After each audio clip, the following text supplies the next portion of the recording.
2 Jas, Shivam, Kushit, Riyan, Krishit, Twice, Shaurya, Slow, Nivan and Arnav.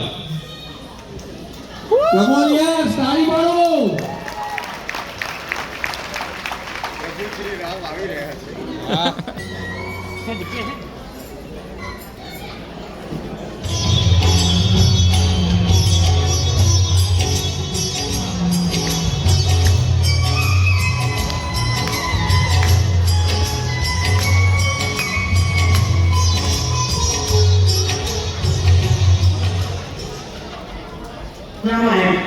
Ramayana પ્રાચીન ભારતની મહાગાથા છે. આ કથા છે સૂર્યવંશ સામ્રાજ્યની, જેની રચના મહર્ષિ વાલ્મીકીએ સંસ્કૃતમાં કરી હતી. રામાયણ ખાલી એક ગ્રંથ, એક રામ ભગવાનની કહાની કે કથા જ નથી. રામાયણ ગાથા છે રઘુનંદનની, બુરાઈ પર સત્યની જીતની. રામાયણ ગાથા છે અહેમ અહંકારની હારની. રામાયણ ગાથા છે અધર્મ પર ધર્મની જીતની. એટલે જ વર્ષની સૌથી કાળી રાત પર આપણે દીવા રોશન કરીએ છીએ.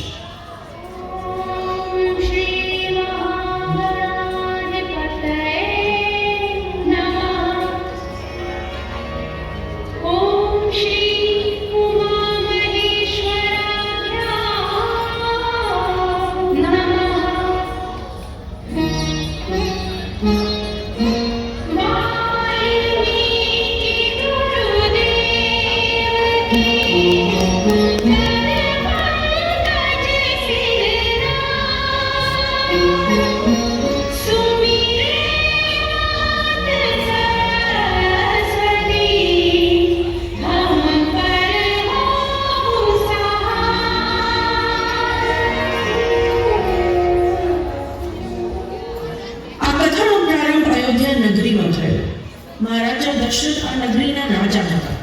મહારાજા દશરથના 4 પુત્ર હતા: રામ, લક્ષ્મણ, ભરત અને શત્રુઘ્ન. એવી માન્યતા છે કે રામ ભગવાન વિષ્ણુ ભગવાનના અવતાર હતા અને લક્ષ્મણજી શેષનાગના અવતાર હતા. અને એ અવતાર શેષનાગજીએ વિષ્ણુ ભગવાનની સેવામાં રહેવા માટે લીધું હતું. એટલે જ આખી રામાયણમાં લક્ષ્મણજી રામજીની સાથે જ રહ્યા.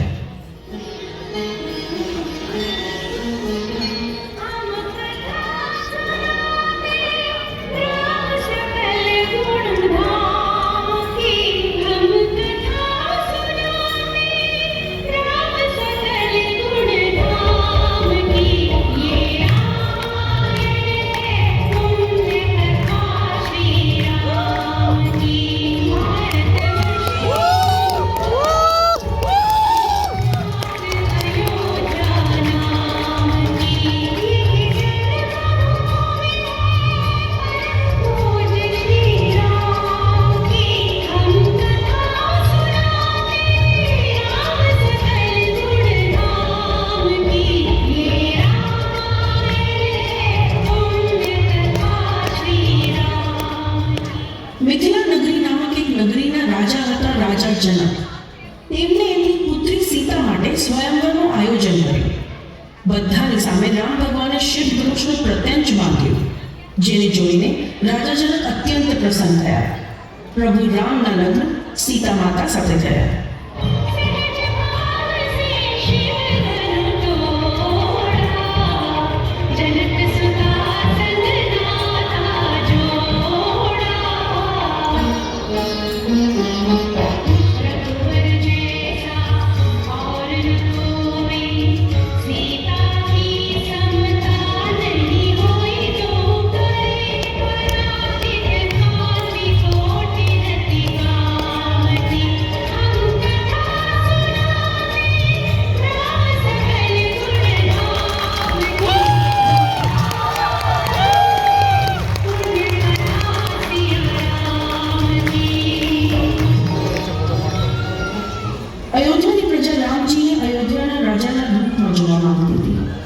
જોઈને રાજા દશરથે નિર્ણય લીધો. રામજીને રાજા બનાવવાની ઘોષણા કરી. પણ અયોધ્યાના રાજભવન ઉપર દુર્ભાગ્ય છાયો જ્યારે રાણી કેકઈએ રાજા દશરથને એમના વચનની યાદ કરાવી, જેમાં રામ ભગવાનને 14 વર્ષના વનવાસ ઉપર મોકલવાનો આદેશ આપ્યો. રામજીએ જ્યારે આ વાત સાંભળી એમને વનવાસ જવા માટે હા પાડી. એનું કારણ હતું રઘુકુળ રીત સદા ચલ્યાય, પ્રાણ જાય પણ વચન ન જાય. લક્ષ્મણજી અને સીતા માતા પણ એમની જોડે વનવાસ માટે નીકળ્યા. રઘુકુલ રીત સદા ચલી આઈ, પ્રાણ જાય પર વચન ન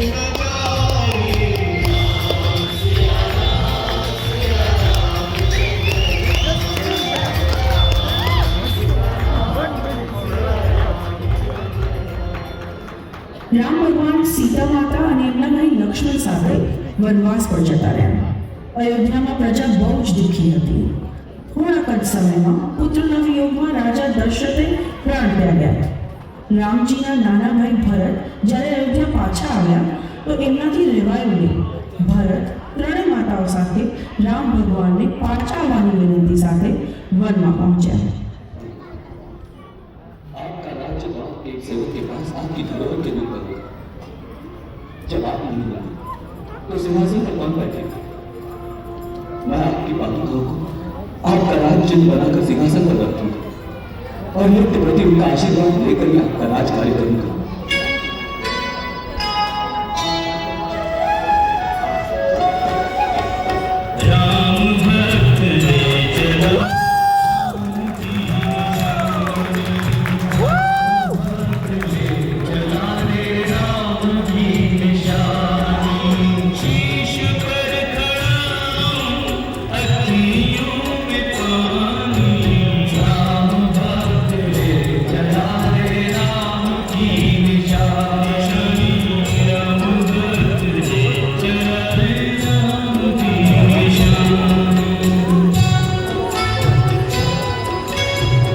રામજી, સીતાજી અને લક્ષ્મણજી વનમાં એમનું વનવાસનો સમય વ્યતીત કરતા હતા. જ્યારે એક દિવસ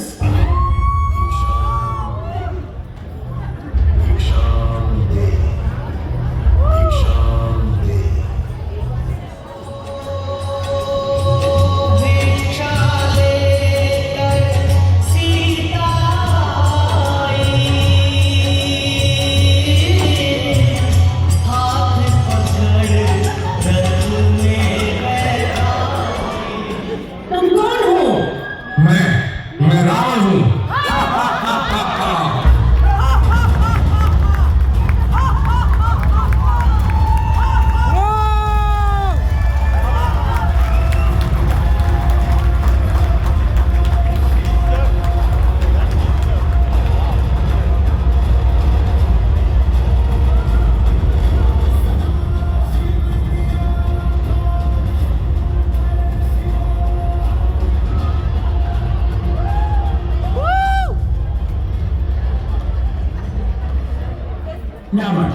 રાવણ લંકાનો રાજા હતો. રાવણ મહાજ્ઞાની અને શંકર ભગવાનનો પરમ ભક્ત હતો. પણ એમાં એક સૌથી મોટું અવગુણ હતું, અહંકાર, જેના કારણે એની નીતિ ભ્રષ્ટ થઈ ગઈ. એના જ લીધે એ સીતા માતાનું અપહરણ કરીને એમને લંકા લઈ આવ્યા. વનમાં પ્રભુ રામ સીતા માતાને શોધતા શોધતા એક દિવસ એમના પરમ ભક્ત હનુમાનજી મળે છે. અંજની પુત્ર હનુમાન એમના બલ, બુદ્ધિ, વિદ્યા અને ભક્તિ માટે આખા વિશ્વમાં પૂજાય છે.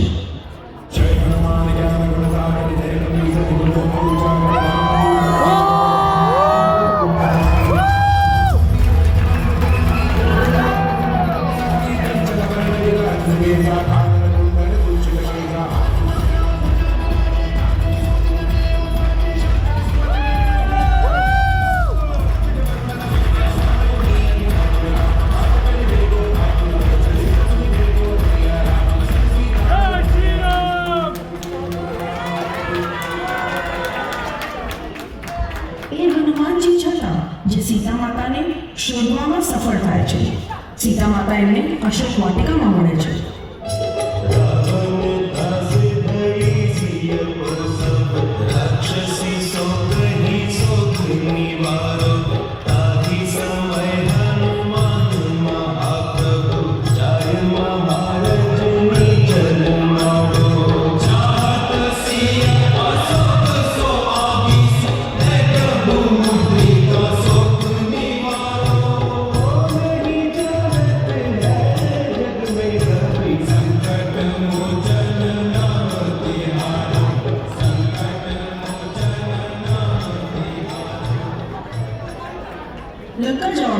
રામ ભગવાનની સેનાને એક સમુદ્ર પાર કરવાનો હતો, જેના માટે વાનરથી લઈને મનુષ્ય સુધી બધા એક થઈ ગયા.